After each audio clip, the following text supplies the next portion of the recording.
you know. I can do New York, too. Oh, yeah, give us New York. Let's hear it. Policeman Ball, New York. Got to go get some coffee. Long my Island. sister over here. We're going to go down the street. See, we didn't have any visuals to go along with this. Oh, that's awesome. Well, let's talk about some dreadful accents in movies. I was watching Perfect Storm not too long ago. Oh, yeah. Now, great movie, epic, nice tribute to the fishermen up there.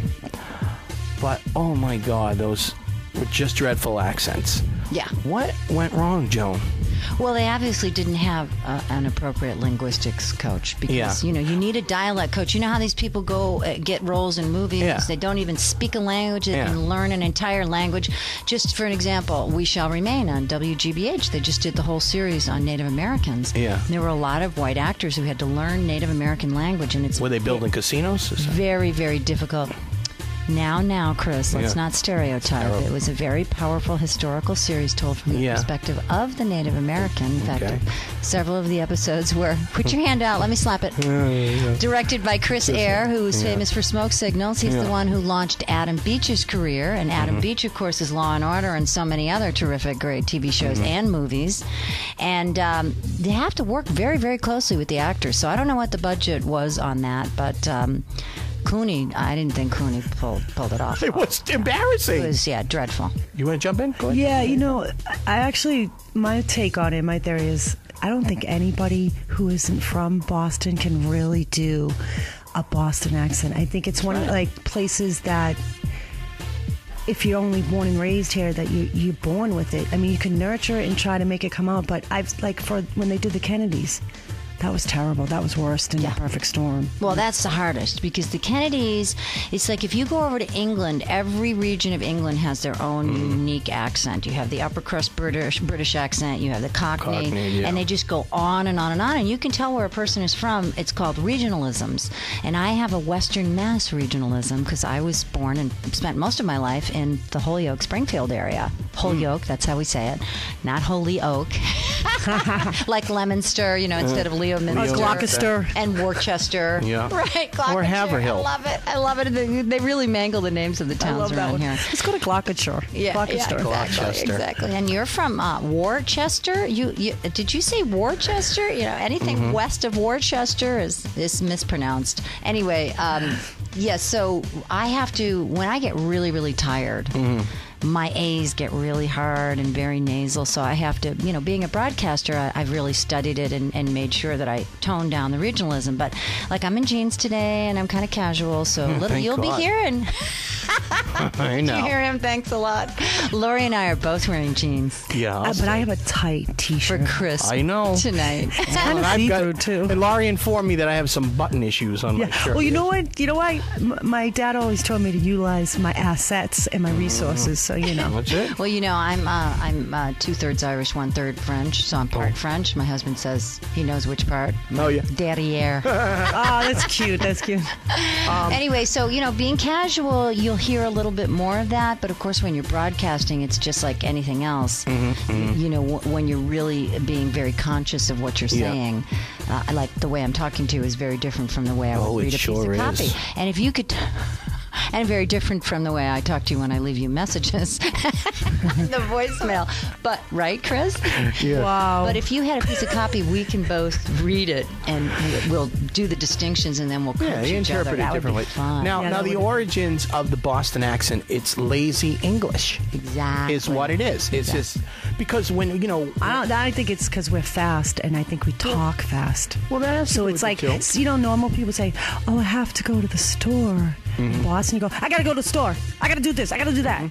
They're always on the run. Well, the Northeast people definitely do move a lot more quickly. But what I can't understand is the addition of the R's. Lori Verzeller. Yeah. I mean, I can't even do it. Well, I know that's not your name, but some like Chris said, some of the like when people they add the R to pizza, it's pizza. The one that kills me when I teach a voiceover, I teach for Cameo Inc., Cameo Kids, and I do a voiceover for kids, which is great. And I try to explain. I spell out the word, excuse me, L-O-T. Okay, this is the toughest one for me. Let's go around the room here. How do you say lot? Okay. You say lot. How do you say it? Lot. Okay. Lot. I would say I would say lot, but it's lot. It's L-A-H-T. Okay. Right? That's how you would... Okay, I want to hear both of you say... Well, I can't. I'm just going to say it. Boston. Phenomenal. I want you to say Boston Red Sox. Boston Red Sox. Come on, say it the way you really say it. Boston Red Sox. There we go. Come on. Boston Red Sox. I mean, It's A-W. Boston Red Sox. Yeah, S-A-W, exactly. right. The Sox. I mean, I can't. It's hard for me to imitate it. I try to do it when I'm in New York City, especially when I'm talking to Yankees fans. I'll walk up to somebody, I'll see somebody on the street, or I'll ask for directions, and then at the end I'll say, you seem very nice, except you're wearing the wrong shirt. It's got New York Yankees on it. And he's like, huh?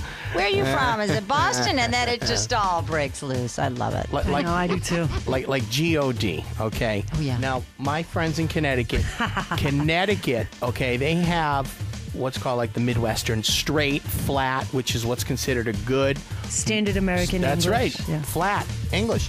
So we'll say, oh, my God. Exactly. And my friend Carmine down there says, oh, my God.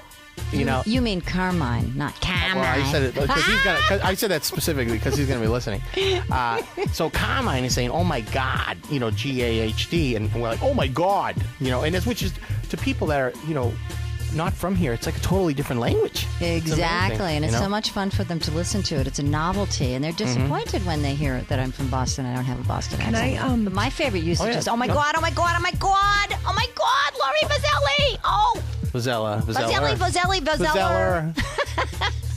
Bazeller? I don't even know her. I'd like to share a story with you. Okay. I took a commercial class at Boston Casting with Ann Baker, and she's actually a casting agent that was in New York and Boston. And I know Ann very well. Yeah, she started my career.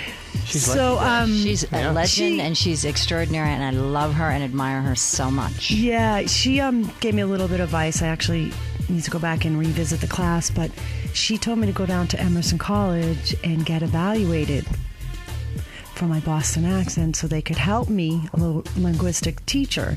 So, now I'm like depressed because I'm like, oh my God, I can never lose this. This is going to stick with me for the rest of life. I'm the Boston girl. So I went down there, I got evaluation, and they said, we can't help you. I said, what do you mean you can't help me?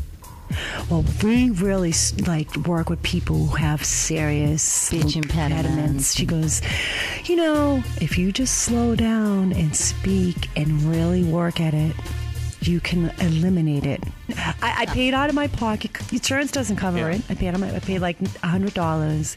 The lady was really nice. She gave me like a really good advice. She's like, just get some CDs, listen to them, record yourself. If you want to take classes, that's fine. She goes, but it's going to be like $1,500 an hour to take these classes. So here's what I did before I got my first broadcasting job, which was, I don't want to say how many years ago. It was a wicked long time ago. It was wicked long ago.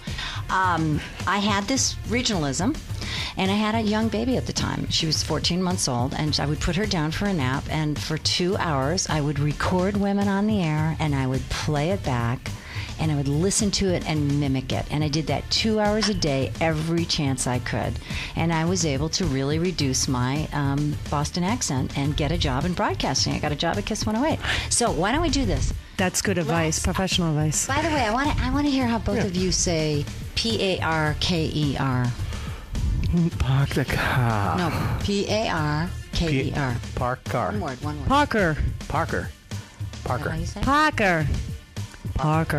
Well, I would have thought for sure both of you would have said Parker. Parker? Well, I'm thinking about it now. That's why. You thought about it and you corrected it, so let's stay with it. So instead of saying, get my Parker so I can go outside. It's cold out here in the winter. Right? Instead of saying that. But see, when you say it like that, it doesn't sound authentic. Exactly. It sounds totally so Laura's stupid. going to teach me. I'm going to teach her. Let's do it. Nice and close to that mic. Get my Parker so I can go outside. So let's get back to some practical. How the hell do we lose this Boston accent? How do we start? She's already started. She's done a good job. You can tell she's a good student. She goes in and out. Now let's go the other direction. Wait a minute, though. You know what? Yeah. Well, let's try some. Joan